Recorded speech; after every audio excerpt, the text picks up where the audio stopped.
Yeah, I mean, I just want to say hello, everyone. Thanks for joining. I love seeing, the familiar faces and especially our friends in Salon right now. Thanks for joining. I know there's a bit of a time difference. But yeah, we're really happy to have you guys here. And I mean, thanks for making the time to come chat with us and reconnect. It's been a little while.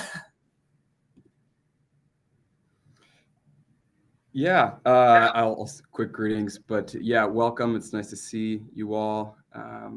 Thanks for spending time out of your days to join us. It means a lot to me and Pema to have you guys support us as well as with One Village Partners, in addition to Peace Corps, because all of us have that in common, you know. So, really thankful and grateful that you guys spent some time with us. And like Pema said, glad to see your bright, shining faces. It's been a while. So, um, yeah, I just a little bit of a intro quickly. I know a lot of you know me, but if you don't, my name is Jonathan Comschles. I was in the Peace Corps and served from 2022 to 24. Just got back in last September, and kind of been living and adjusting to life back here in Minnesota. But was a teacher in Bendembu, which is north of McKinney, and really enjoyed my time there, as I'm sure a lot of you guys did too. But one of the things I really enjoyed was just being in the village, hearing stories, dreams, laughter, sharing giggles with other people. Um, and I was known as kind of a village rat, which means I didn't leave my village, which, when you go visit with Peace Corps staff or things like that, they didn't really remember who I was, which is not a bad thing. That is a testament to me being in my village all the time. Um, so in those times when you get to know your village and community members, you get to hear, like I said, stories, dreams, things like that. But also, that's how I got to know what kind of projects that outside of teaching I could do. Um, and that's what really kind of gravitated me towards One Village Partners is the very community-led approach. One Village goes in, they talk to community members, they partner with community members, and that's how they initiate projects and execute them as well. So it really, really was an attractive thing for me, and that's something that I wanted to do coming back was to stay involved with Sierra Leone outside of just socially, with community members and other volunteers. So I reached out to Jeff Hall, who's the founder, as well as Jill and other people at On Village Partners, Taylor and Laura, just to see what I could do. And so luckily, not only is there Minneapolis connection, but there's also, which may be touched on later, a McKinney connection. So really excited to be a part of it and really, really thankful that you all joined in. So appreciate it. Yeah, and I guess I'll go ahead too. So my name is Pema Kondo, and for those who I may be a new face too. I was a Peace Corps health volunteer in Sierra Leone, in the same cohort as John. I just came back to Minnesota back in August, and in Sierra Leone, I was based in the northern district of the Port Loko district, in a town called Mashiaka. And I mean, just like John had said, it was just an incredible experience. You really get to know the culture very well by, being a site rat, getting to hear, their stories, learning their culture, learning how to cook their food. I mean, it was just an incredible experience, and just seeing, the sheer happiness of the people and how, you can really make the most with what you have. And yeah, coming back to Minnesota, like John had said, I had also wanted to stay connected to Sierra Leone and was presented with this wonderful, connection with One Village Partners that actually had started from a Peace Corps volunteer in Sierra Leone. So I thought that was really special. Um, And the work that One Village Partners does, like John had said, is really going into rural communities, working with the locals and empowering them by teaching them, the tools and trainings for like sustainable solutions and change, which I think is really special about One Village Partners.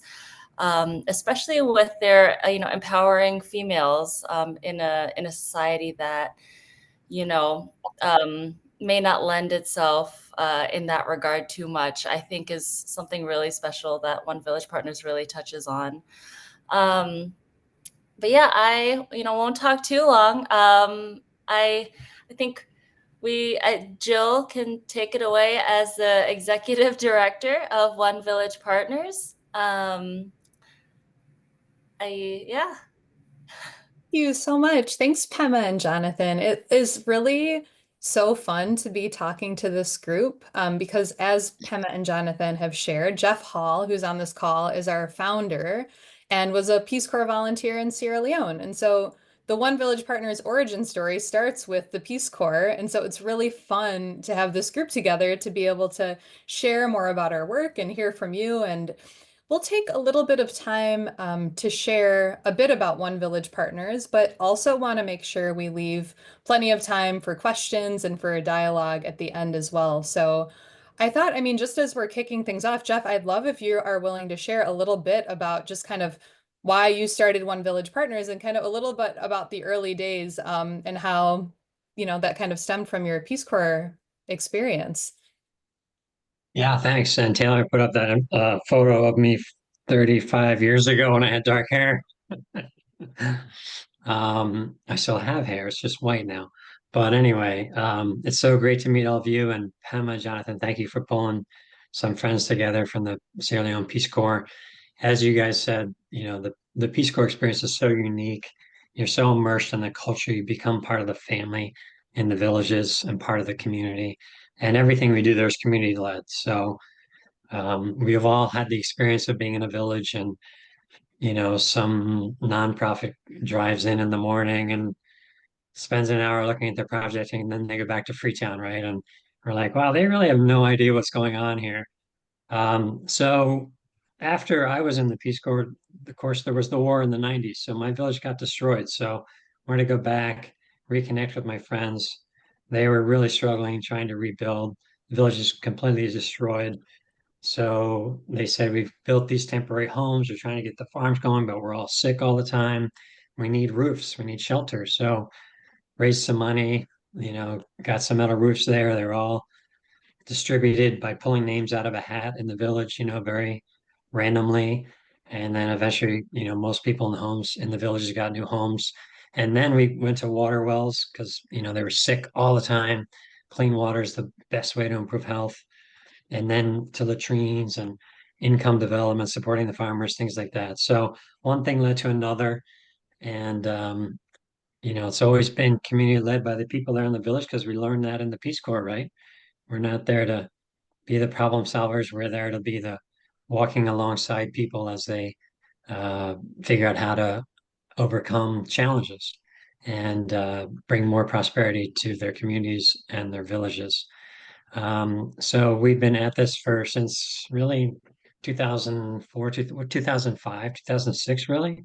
It started out pretty casual with when I came back from my first trip back, just raising money for friends and family to help these villages kind of rebuild and sending money over to a friend who had a shop in Kenema. I was in the Peace Corps near Kenema, the Mende area, and my shopkeeper in Kenema could get the supplies. My friends would come from the village and travel out with a truck, to make sure everything gets there safely. So it's incredibly grassroots, no overhead. And then we ended up having an executive director and we got a board going after 4 or 5 years. Started a couple of staff people in Sierra Leone, in the villages. And the other thing that, from the Peace Corps is most nonprofits are based in Freetown, right?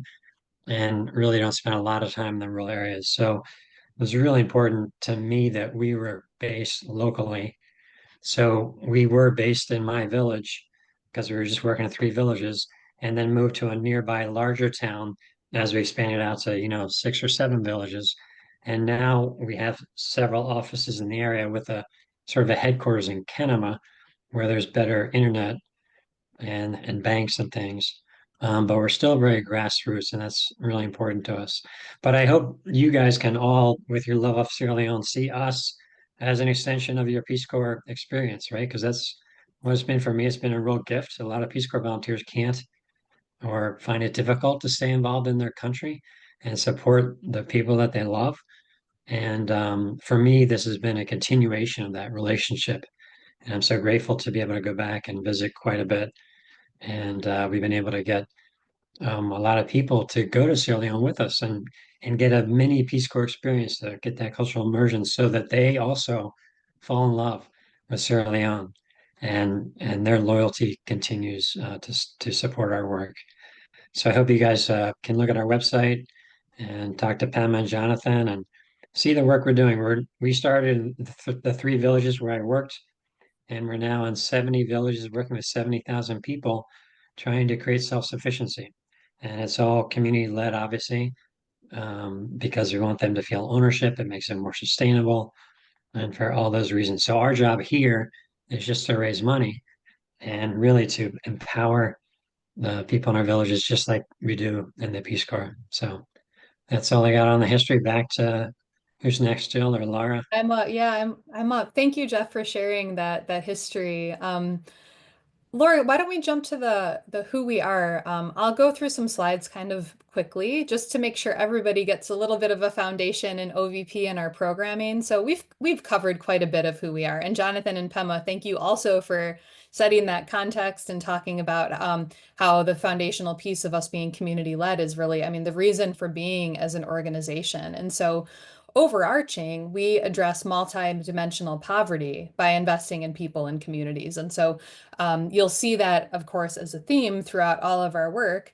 And Taylor, can we skip to the program slide? And I can talk a little bit about I'll go back to the map because I know folks will be curious of where we're implementing, but I want to speak to how this addressing multidimensional poverty intersects with being community led. And that's really in the way that our programs are implemented. And so when we go into communities, we identify a group of leaders who are volunteers, and they work with their entire communities to do a needs assessment and then identify their greatest challenges and then design projects that address that. And so communities, we are putting them front and center in the entire project cycle where they're designing projects, they're monitoring the effectiveness of the projects and evaluating and reporting back to us on that.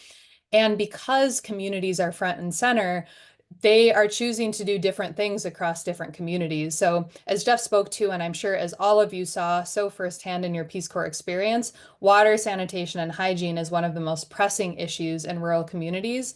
And it is also one of the biggest returns on investment. And communities know this. And so actually out of all 70 communities that we've worked in, there has only been one that did not choose water and sanitation as their first project. They chose education for a lot of contextual reasons.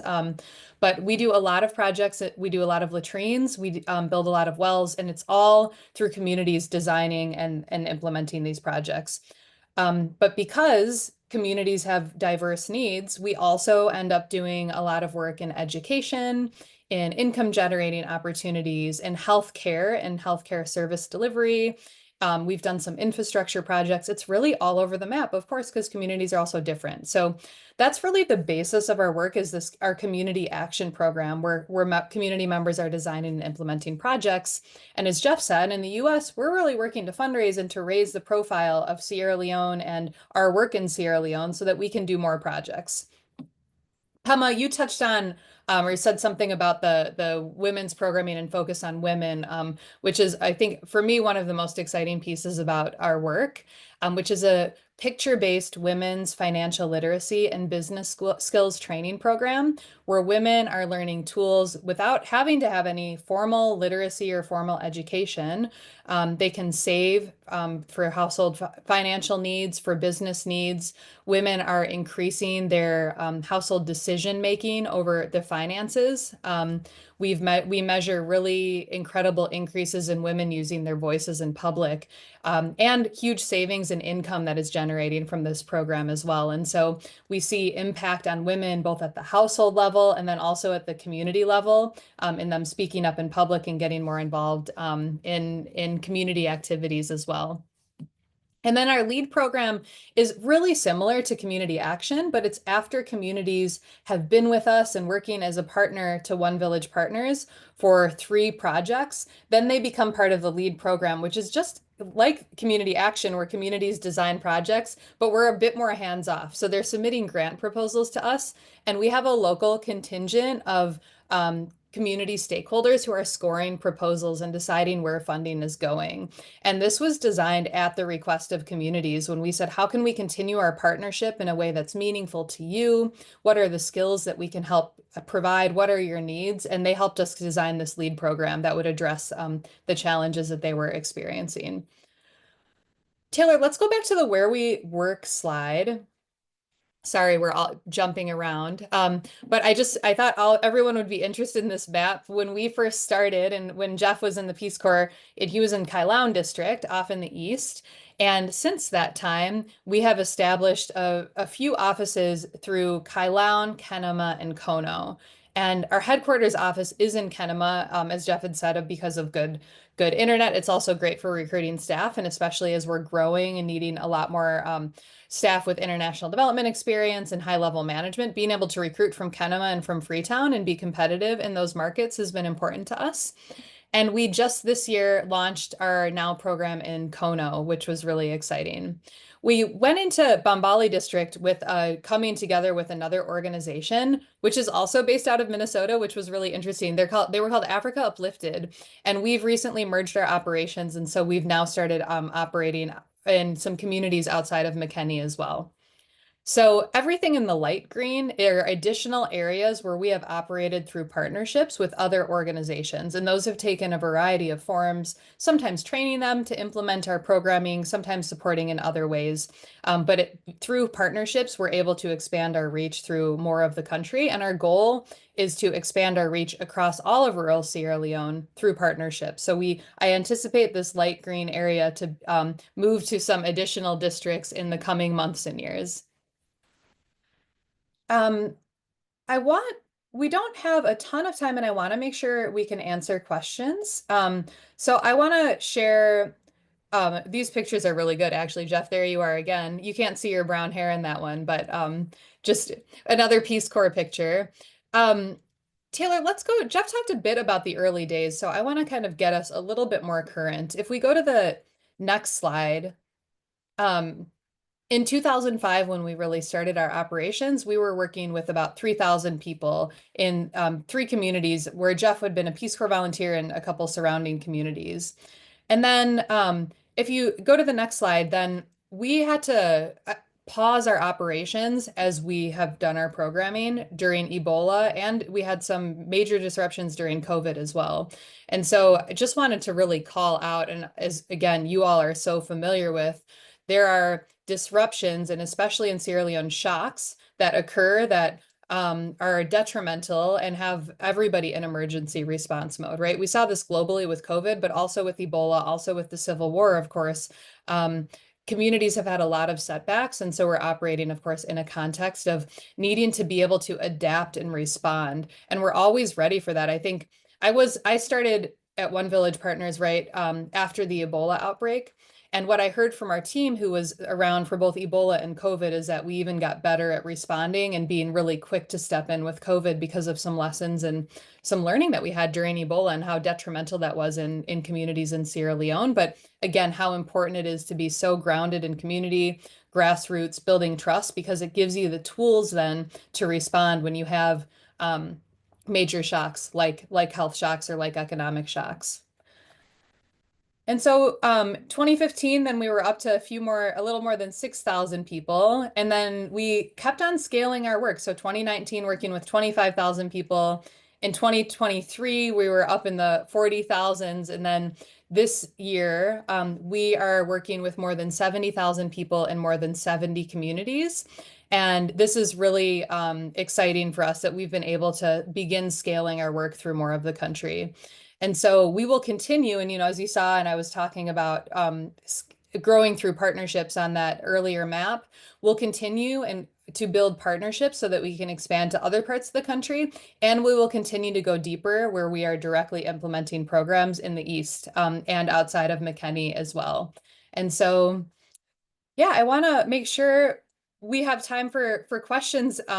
So why don't I actually stop here? And Taylor, if you can pull up, or maybe we'll save the get involved slide for the very end. And I can tell people kind of if they want to deepen their work with OVP, some ways that can happen. Let's stop here and open it up for any questions or um, comments if anybody has something they'd like to share.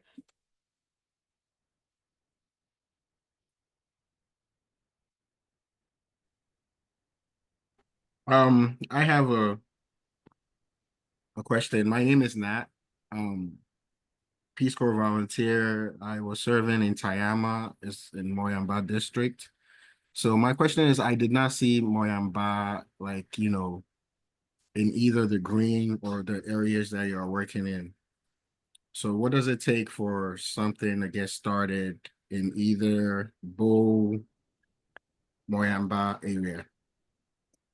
Yeah, so good question. Bo is actually really high on our list for potential operating areas because there are just a lot of potential partners there.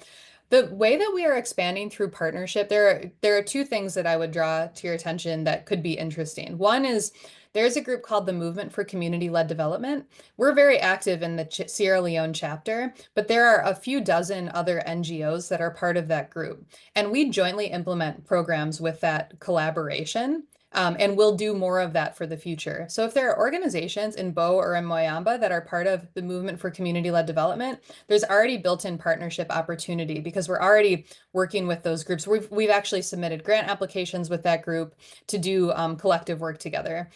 The second piece is one thing in our strategy that I'm especially excited about is building our women's financial literacy and business skills program across the country through a training of trainers model. So instead of us directly implementing, identifying other organizations that are interested and have shared values and would like to implement that program in different parts of the country. We're also tapping into the Movement for Community-Led Development for that. But that is a concept that we've been working on and are getting near to like finalization and are in some really interesting conversations with funders that we may be able to get some funding to do that. So those are two things. It's really about who are the potential partner organizations in those districts. And if there's some alignment, then it's an interesting conversation to have. And that goes for other districts as well, not just Bo and Moyamba. I would say we've started in the Mende area, right? So I'm sure we'll continue to slowly expand in the Mende area. It just takes a while because we were in Kailan and then we're in Kenema, and we're slowly getting little footholds in other areas, as Jill said, like in Kono and in the north. So just takes time, right? There are lots and lots of villages. And Matt, when were you in the Peace Corps? I just got medevaced, so I'm Oh, I'm sorry. back. Okay. But yes, 2023 to 2025. I was almost done. Okay. MJ, you had a question, but you were muted. I did. Let me unmute myself. Hi, Jeff. Hi. Nice to see some faces I haven't seen in a while. I was just wondering where in the Bombali district you're currently working, and then if I can add my second question that was prompted from that discussion for the women's financial model. d- I think that would be something that the women in Benembo would be really interested in, and there are like three of us at least on this call that served in Benembo. But do you need an existing group to work with there, or is that something that you're geared up to help a group form? So to your first question, in Bombali, we're working in Minoko and Yonibana. And that is through the merger with Africa Uplifted. And those are the communities that they had been supporting for some time. So that's our foothold there. In terms of implementing the Now program, it's really what we're looking at are other organizations or community-based organizations or NGOs that have the capability and the staff and the administration to implement a program. And so I would say probably we're still working on exact details of that concept and how we are going, because it's not just about one-off training, though we've done some of that for sure. And our interest, if that's a conversation you want to have, we can take that offline as well. But in terms of scaling through other organizations, it's really about identifying existing organizations that share values and mission that we can train up in a cohort model. So it wouldn't be one-off. So far to date, it has been more one-off trainings for that program. Thank you. Mhm. I want to ask one question. Are you guys familiar with Friends of Sierra Leone, and is there any collaboration between your organization and Friends of Sierra Leone? So can you say your name and your affiliation with the Peace Corps? My name is Nat again. Madigan, I'm sorry. Okay, gotcha. Yeah. Yeah, but anyway, I just wanted to know if you guys know of Friends of Sierra Leone and if there's any collaboration between the two. There Yeah. is. Of course, Arena Friends of Sierra Leone, I'm a member. I hosted Friends of Sierra Leone annual meeting here maybe 10 or 12 years ago. Um, so we coordinate, they've funded some of our projects at different times. So, we love to coordinate with them as best we can. Jill, did you want to add some more from your perspective? No, that's fine. Yeah, we're in touch with them and have communicated pretty regularly over the years. That's awesome. That's nice to hear, actually. Thank you. Yeah.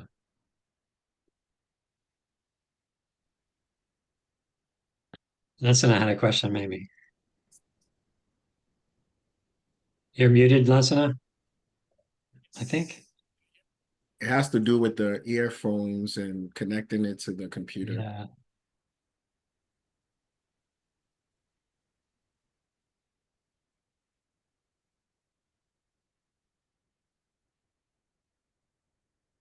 You want to type it in the chat? We can.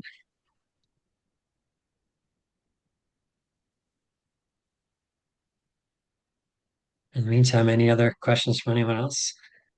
Or impressions or suggestions? Yeah, I'll go. Sorry, Pema. I'm Haley. I'm a current serving Peace Corps volunteer. I actually was in the same cohort as Pema and John. So I came over June 2022, and I'm now a third extension volunteer, working as a Peace Corps volunteer leader. So I still am volunteering with Peace Corps, not like an other NGO.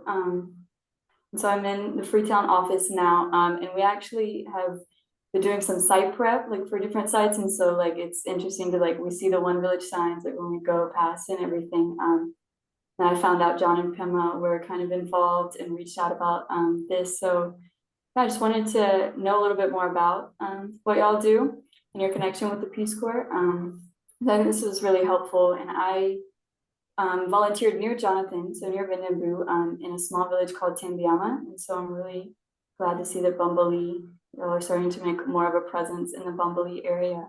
But yeah, so you started out like doing, like you said, like one-on-one, like just your organization, and now you're starting to partner with other organizations. So how has that transition kind of been? Do you feel like you would have more capacity to do more right now, or kind of small steps? Well, it's really funding dependent, right? And so we've been growing, which is really exciting, and we have plans to grow a lot more than we have. But it's really, as all of you know, I mean, the aid environment right now is really challenging, and so we need to just be really careful and intentional about what we're doing and making commitments that we can stick with for many years in the future. And so, I'd say it's the exciting part is that we're going both deeper with our direct programming and we're expanding much broader through partnerships. So we're able to kind of every year as we're looking at our plan and our budget and our staffing, look at what is the balance of those things? What are our opportunities? Where do we really want to lean in? And so it's been really lucky for us. Like we haven't been impacted we didn't have USAID funding, so we haven't had funding cut. And we've every year been able to grow a bit more. And so we want to continue that. And we also really want to speed that up because, of course, there's tons of need and there's a lot of demand for the programs that we have. And so we want to bring them to as many places as we can where people are really interested in partnering. So, well, I You know said we're too that when we do the direct work in villages, right, it's slower because it tends to be like a 5 or 6 year relationship. So the partnerships helps us have a broader impact with our really amazing women's program, right? Because we want to get that out to as many women as possible as soon as possible. So there, it's a little bit, it's a good kind of hybrid. And I'll also add that we've had some former Peace Corps volunteers who have come over and worked with us in different capacities. So keep that in mind. They've been amazing in many respects there in Sierra Leone because you guys know the culture and the language and the people.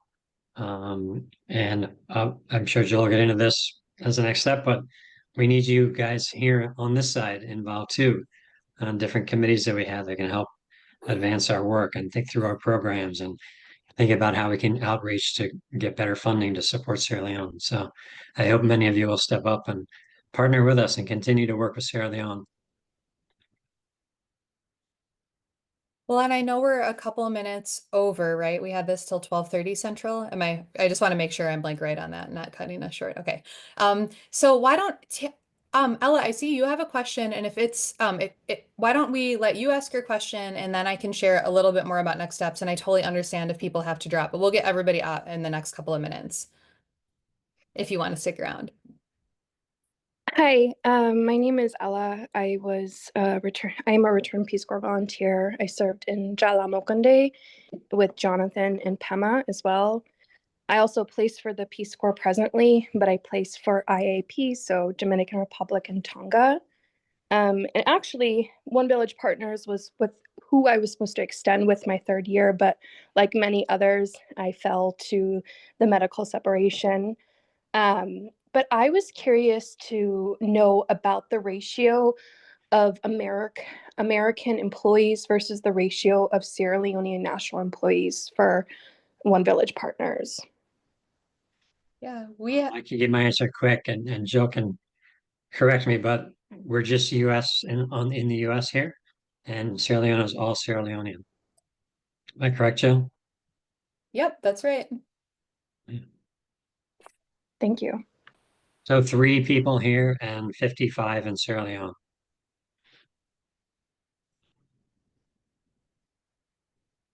Great. Well, why don't we, Taylor, can you pull up the get involved slide and maybe as a next step as well, because we have a lot of ideas on here. We want to always share like tons of different ways, cast a really wide net to see if anything might resonate with you on how you might get involved. And so I think we can send this out as a follow-up for folks so you can take a look because I know people, it's a lot of things to digest right now. But would love to find ways to get you involved in our work and supporting One Village Partners and continuing and deepening your connection with Sierra Leone. And so, Jonathan and Pema, it's been awesome to have you and to get to know you a little bit and look forward to continuing to work with you. And for others involved or who are interested, we can find ways to get you plugged into the work. And so we'll send this out so you can take a look. But I think, yeah, lots of different ways. Taylor, is there anything in particular you wanted to highlight for this group? Yeah, so for anyone in the Twin Cities area, we have a huge event every year in October called Partner Breakfast. And it's like kind of a special thing to like invite people and join an event together. Like virtual events are so great, but having like an in-person event is, I think, like even better. And just like hearing things, watching videos like in person, like we really see the impact of our work. So that's a great opportunity to learn more and also invite your network as well. Like we have number 20 host a table at our partner breakfast event. So if anyone would be willing to volunteer to bring guests with you to fill a table at the event, it has a really powerful impact. And we would love that. So I did want to highlight that for anyone in the Twin Cities area. Well, thanks, Taylor. And thank you everyone so much for joining us today, taking time out of your day to learn more about One Village Partners. Really look forward to staying in touch with you. And what's the best way, Taylor, for people to reach out to us? Yeah, so if anyone, has any questions or you want to get connected in any way, the best way would be through email. And I think I sent our email in the chat on the Zoom call. It's info@onevillagepartners.org. Social media is also a really great way to keep up with us. But if you have any questions or want to be a volunteer or involved in any way, like on this list, that would be the best way to contact us. Okay. Thanks, Taylor. And thank you everybody so much. Have a great rest of your day. Men tänker jag, Affello. Thank you very much. Good, thank you. Thank you.